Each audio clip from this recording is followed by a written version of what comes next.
So how do antimicrobial agents work? They target the cell wall, the cell or cytoplasmic membrane, cellular synthetic processes such as DNA and proteins.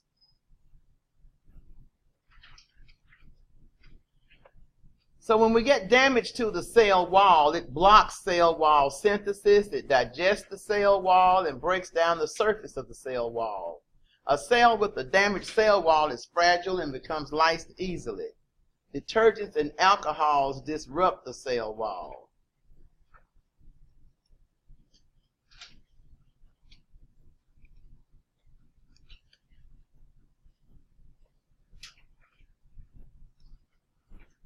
Surfactants are polar molecules with hydrophilic and hydrophobic regions. What's hydrophilic mean? Philic. Water-loving. And hydrophobic? All right. They physically bind to the lipid layer and penetrate the internal hydrophobic region of membranes.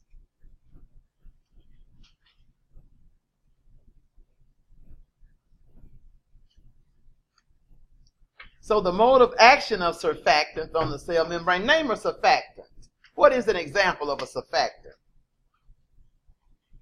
Soap and water. The surfactant molecules try to enter the cytoplasm, and they do that through the lipid bilayer. So they are working on the membrane, on the cell membrane. Agents that affect protein and nucleic acid synthesis. Microbial cells depend on an orderly and continuous supply of proteins. Substances that inhibit ribosomes will also inhibit protein synthesis. Nucleic acids are necessary for the continued functioning of microbes. An agent that impedes the transcription of DNA replication or DNA transcription or changes the genetic code is antimicrobial. The protein states affect the function. The native state is the normal three-dimensional configuration of a protein that allows proper function. To denature means to disruption of proteins, rendering them non-functional, breaking of the bonds that maintain the secondary and tertiary structure. Agents that alter protein function, denaturation of proteins such as moist heat and strong organic acids and phenolics, and other effects on proteins are metallic ions bind to the active state, preventing it from interacting with its substrate. Here we have a picture of the native state. You can see right here this substrate is fitting into this active site. But here, when it's in a different shape, the active site can no longer accept the substrate. And here it's blocked. Look down here. You see these little yellow balls right here? The substrate cannot fit into the active site. You want it? Huh? It's our exam we did at this morning. You know.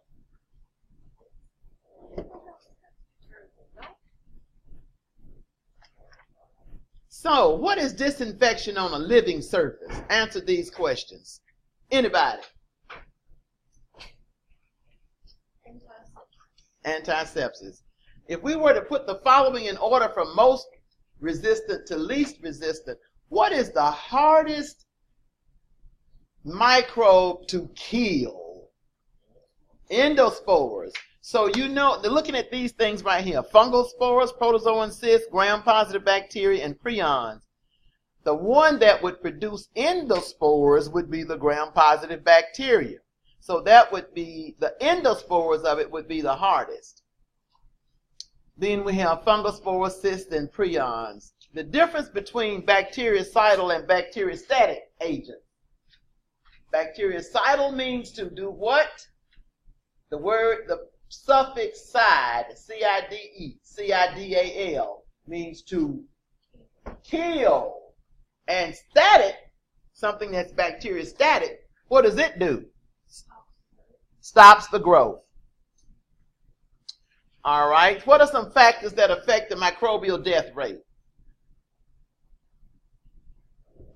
Temperature, pH, the nature of the microbes, the number of microbes. What are the 4 targets of physical and chemical agents?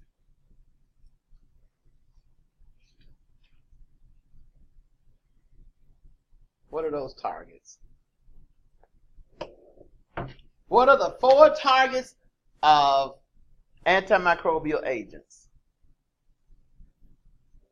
Cell wall, cytoplasmic membrane, cellular synthetic processes, DNA, RNA, and proteins.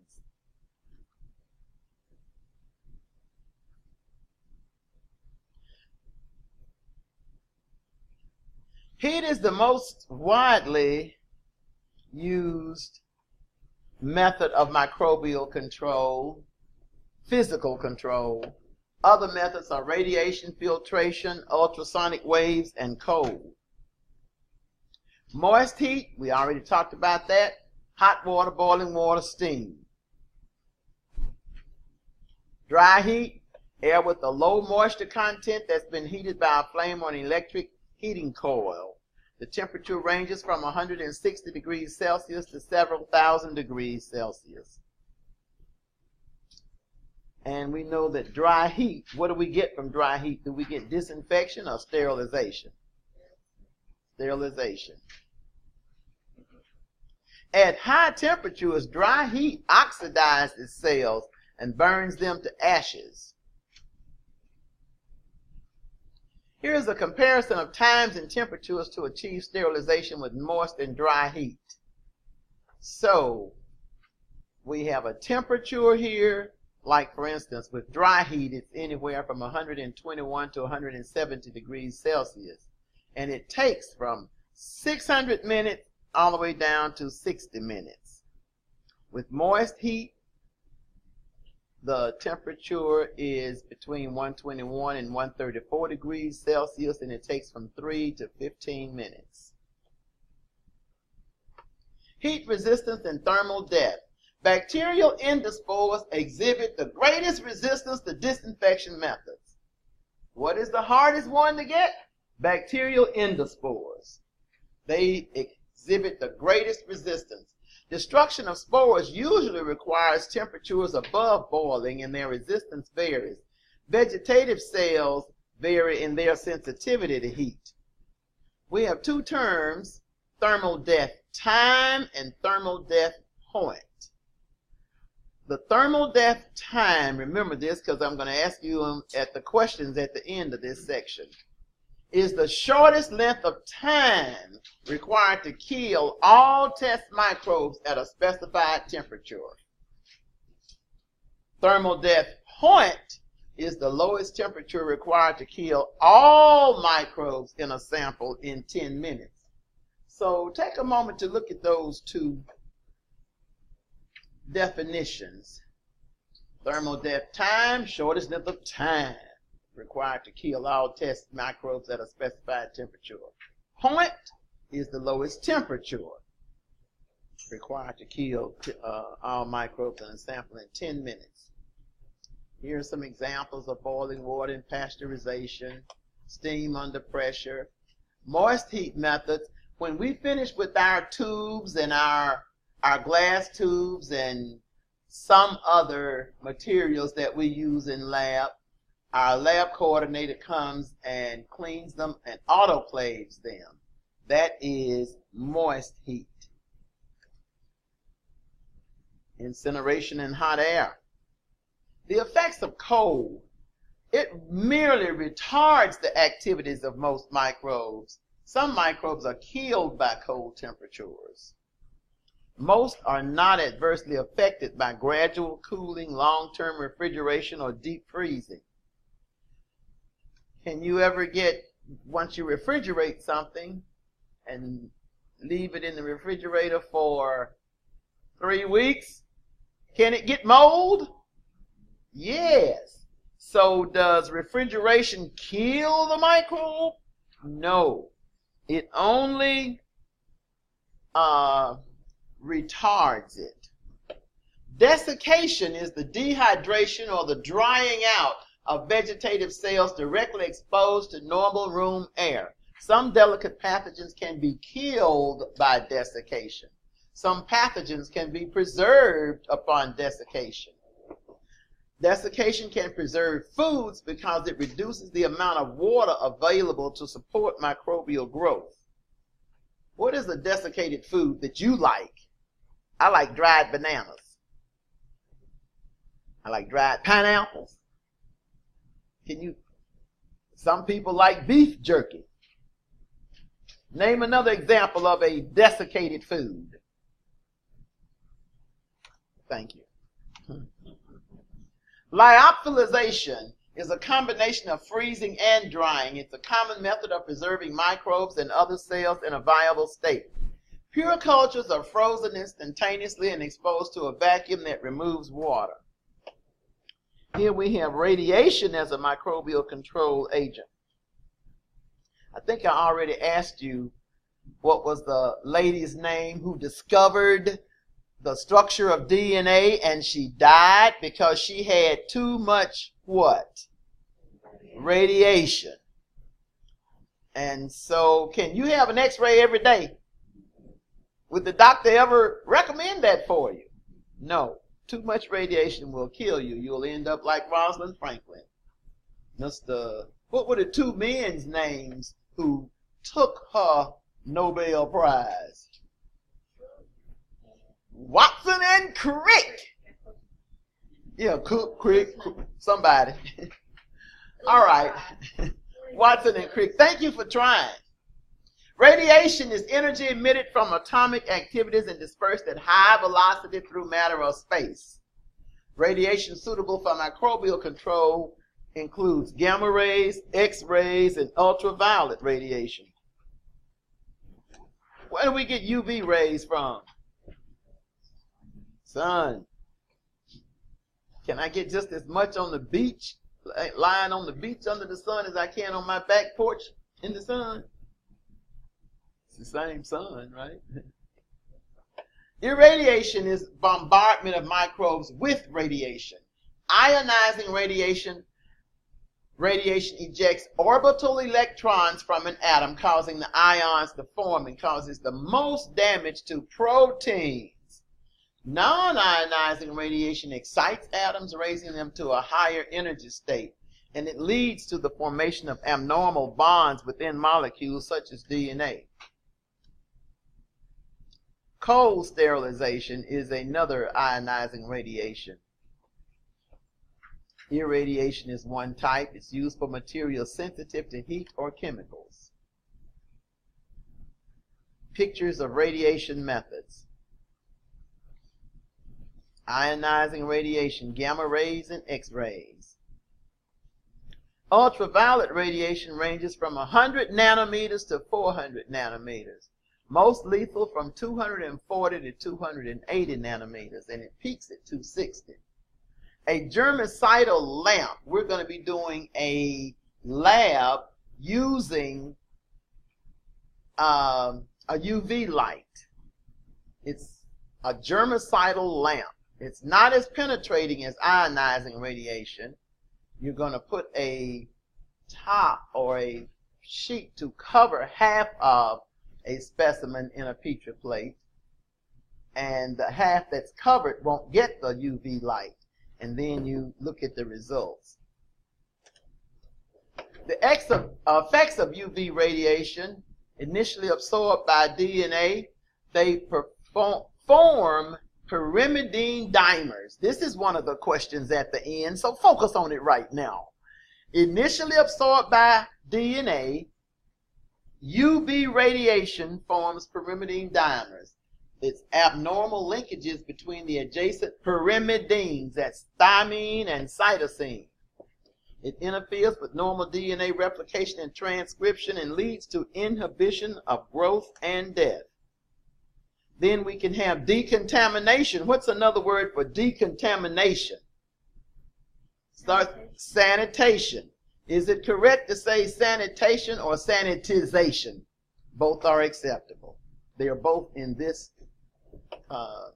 PowerPoint. But it is an effective method to remove microbes from the air and liquids. Fluid is strained through a filter with openings large enough for the liquid to pass through, but too small for the microbes to pass. See these little microbes right here? Most filters are perforated by precise uniform pores.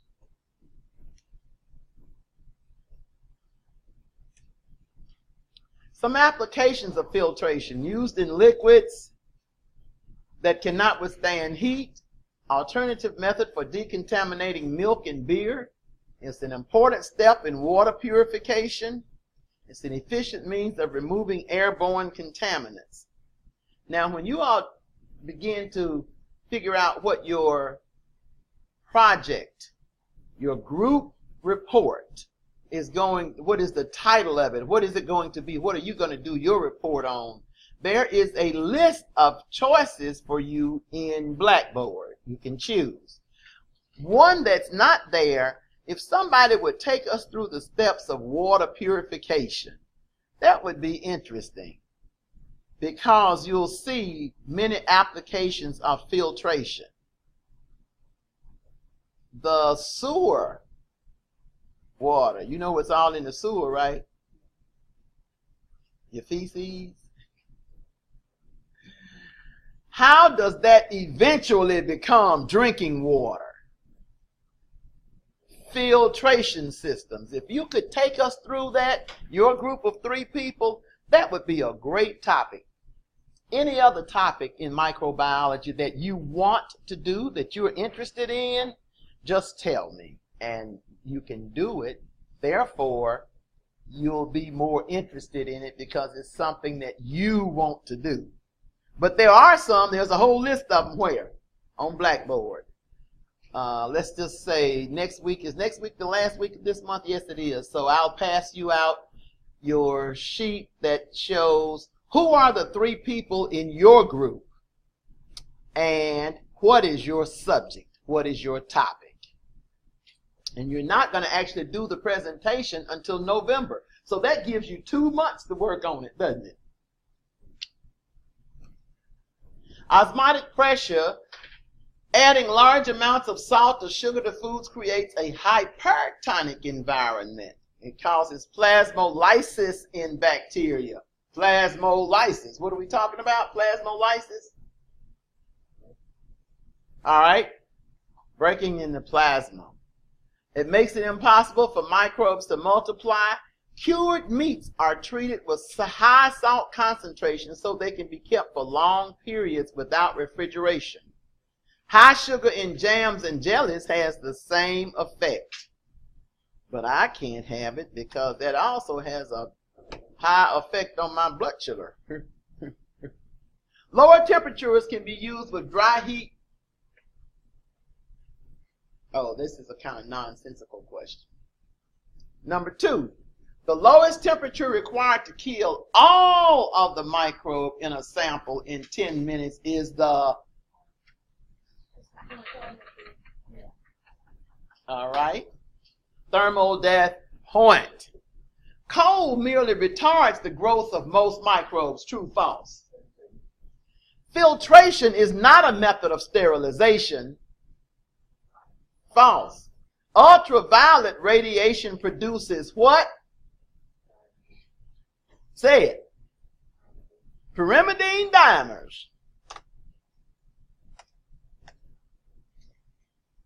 All right, so now that we've talked about physical agents in microbial control, let's talk about chemical agents. Antimicrobial chemicals, solids, liquids, and gases. For convenience, solid or gaseous antimicrobial chemicals are dissolved in water, alcohol, or a mixture of the two.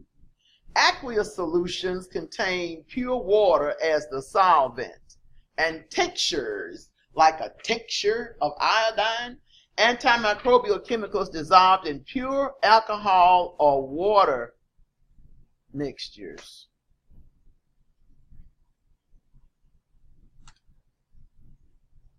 So here are some of the agents, some of the chemical agents that are used to control microbes.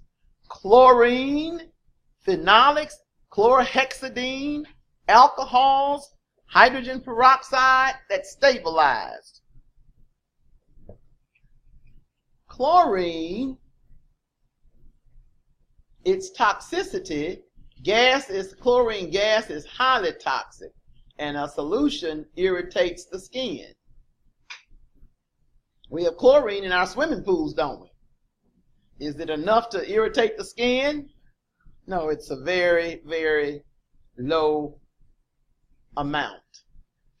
Phenolics can be absorbed by the skin and can cause CNS damage. What is CNS? Central nervous system.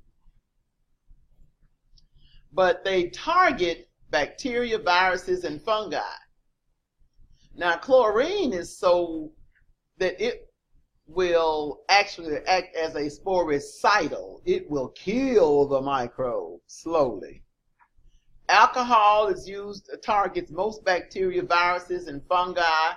And hydrogen peroxide, is it a sporicidal or a static? Cidal, it kills. So what about a soap? What is its level of activity? Very low. It's non-toxic and has few, if any, toxic effects. It's used for removing soil, oil, debris, and reducing the load. Ethylene oxide gas is a sporicidal. Soap is not a sporicidal because we use soap every day, right? And do we kill all the bacteria on our skin? No, some of it just lives there. We call it resident. Some bacteria on our skin is transient. So what are some desirable qualities of a germicide? Rapid action in low concentration, solubility in water or alcohol, broad spectrum microbicidal action without toxicity to human and animal tissues. We don't want it to be so that it kills the microbes and harms our tissues, now do we? We don't want any harm or toxicity to human and animal tissues. Penetration of inanimate surfaces to sustain a cumulative or persistent action. Resistance to becoming inactivated by organic matter. Non-corrosive or non-staining properties. Sanitizing and deodorizing properties. Affordability and ready availability. So high-level germicides, what's the main thing that they do? They kill endospores. Which microbe is the hardest to kill? Endospores. So if you have a high-level germicide, it will kill the endospores. Sterilants, if proper to use. High-level germicides are used on critical items that are not heat sterilizable, such as catheters, heart-lung equipment, and implants. Intermediate level germicides are used to disinfect semi-critical items such as respiratory equipment and thermometers. They kill fungal but not bacterial spores. It takes what level of a germicide to kill an endospore? Ha! Kill endospore. High-level germicides. See right there? Intermediate level germicides. Low-level germicides. Only eliminate vegetative bacteria, vegetative fungal cells, and some viruses. It's used to clean non-critical material like electrodes and straps, furniture that touches the skin but not the mucous membrane. Factors affecting the microbial activity of chemicals. The nature of the microorganisms being treated, the material being treated, the degree of contamination, the time of exposure, and the strength and chemical action of the germicide. The cellular targets of germicides are much like the cellular targets of heat. They affect the proteins, the nucleic acids, the DNA, RNA, the cell wall, and the cell membrane. Halogens such as fluorine, bromine, chlorine, iodine, they are microbicidal and sporicidal. Kill the microbe, kill the spore. Active ingredients in 1/3 of all antimicrobial chemicals are halogens. Liquid and gaseous chlorine, such as hypochlorites and chloramines, kill bacteria, endospores, fungi, and viruses. They are less effective if they are exposed to light, alkaline pH, and excess organic matter. Hypochlorites are broadly used in industry and allied health, such as household bleach is a weak solution of sodium hypochlorite. Chloramines are used as alternatives to pure chlorine in water treatment. Iodine and its compounds, free iodine, iodophores. All classes of organisms are killed by iodine if proper concentrations and exposure times are used, not adversely affected by organic matter and pH. Here are some applications of iodine solutions. You have aqueous iodine, such as a topical antiseptic, treatment for burned and infected skin. An iodine tincture is used in skin antisepsis. Iodine tablets are used for disinfecting water, and iodophores are a complex of iodine and alcohol, and they replace free iodine solutions in medical antisepsis. Phenol. What's a phenol? It's the first major antimicrobial chemical used. It's toxic and irritating side effects. Phenolics destroy vegetative bacteria, fungi, and most viruses. They're able to act in the presence of organic matter. They have a detergent action, and they are too toxic to use as antiseptics. Cresols are phenolic derivatives combined with soap. Bisphenols are aerosol sprays and cleansing soaps. Triclosan is a disinfectant and antiseptic chemical added to many products, and chlorhexidine is used for hand scrubbing, surgical prep, and other medical uses.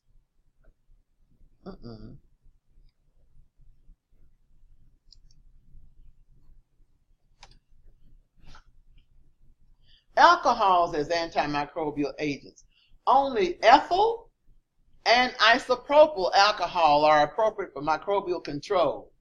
It has greater efficacy at 70%, and it destroys vegetative microbial forms, but not endospores. It's most effective against envelope viruses. It's more effective against envelope viruses than non-envelope viruses. What's a non-envelope virus called? It doesn't have on any, like it doesn't have on clothes, so it's naked. Ethyl alcohol, 70 to 95%. Isopropyl alcohol.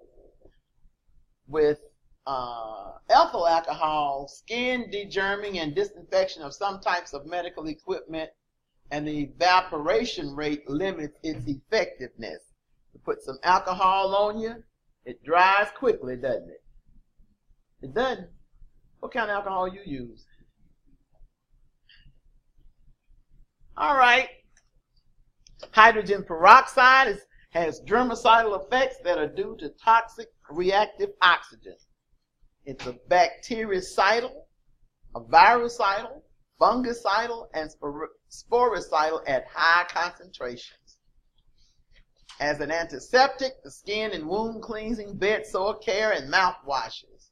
As a disinfectant on soft contacts, surgical implants, plastic equipment, utensils, bedding, and room interiors. Sterilization of delicate reusable instruments is done with hydrogen peroxide. Vaporized hydrogen peroxide is used for small industrial items in larger enclosed spaces. O3, ozone, similar effects as hydrogen peroxide. Surfactants have limited microbicidal power. Activity is due to amphipathic nature of the molecule, It disrupts selective permeability of cytoplasmic membrane, has varied effects, and its activity is reduced by the presence of organic matter. Then we have quaternary ammonium compounds. They are called quats. Disinfectants that are mixed with cleaning agents to sanitize a variety of objects and surfaces. And it's also used as a preservative for ophthalmic solutions and cosmetics. Soaps are weak microbicides. Pseudomonas grows abundantly in a soap dish. Have you ever seen your soap dish at home where you have your soap and you see something looks like it's growing in it? It's mainly used for mechanical removal of microbes and more germicidal when combined with chlorhexidine or iodine. We're going to have a lab on hand scrubbing, where you're going to scrub and scrub and scrub and take that water and inoculate your Petri plate on top of the agar, put it in the incubator, take it out, look at it, see what grew after you had scrubbed.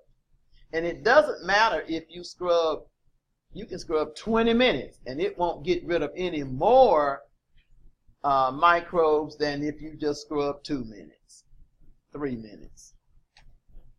Heavy metal compounds, oligodynamic, toxic in minute quantities. Only mercury and silver compounds have significance as germicides.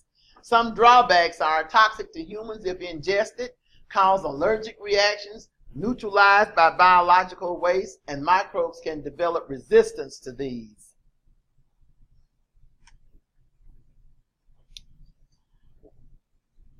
Weak organic mercury tinctures are effective antiseptics and infection preventives. The preservatives in cosmetic and ophthalmic solutions. Now, silver is very important as a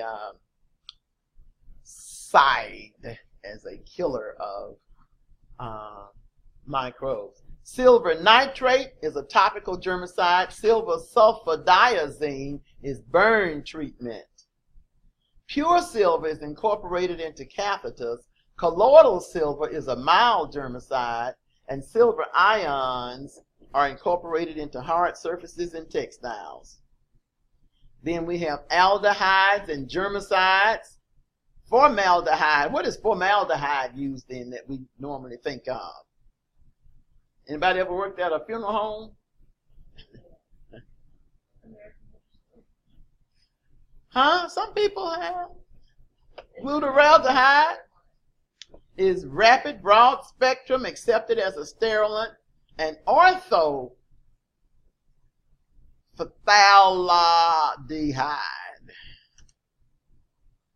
Some applications of aldehydes include glutaraldehyde sterilizes materials damaged by heat, and a formalin tincture disinfects surgical instruments and used in aquaculture. It's the active ingredient in what? Embalming fluid. Then we have some gaseous sterilants as disinfectants such as ethylene oxide and chlorine dioxide. Dyes as antimicrobial agents. Acids and alkalis.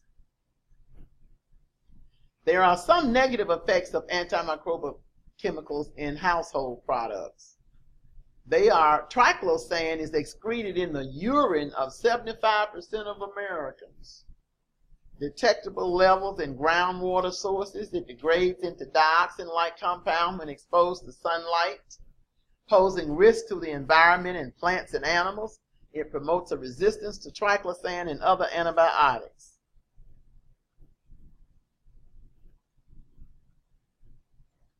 Here are active ingredients of various commercial antimicrobial products. Which category is Lysol and Clorox in? They are detergents known as quats. Tilex mildew remover is a halogen. Ajax is a phenolic. Dial antibacterial hand soap is a phenolic. Lysol disinfectant spray. Renew contact lens solution. All of these are either chlorhexidine, detergents, phenolics, alcohol, or they are mixed. Pine-Sol is mixed. That ends chapter 11. We're going to do chapter 12 Monday, and we're going to have a quiz on chapter 11 and 12 next Thursday. I'm going to write it on the board. Have a good day. I'll see you in lab in about 10 minutes.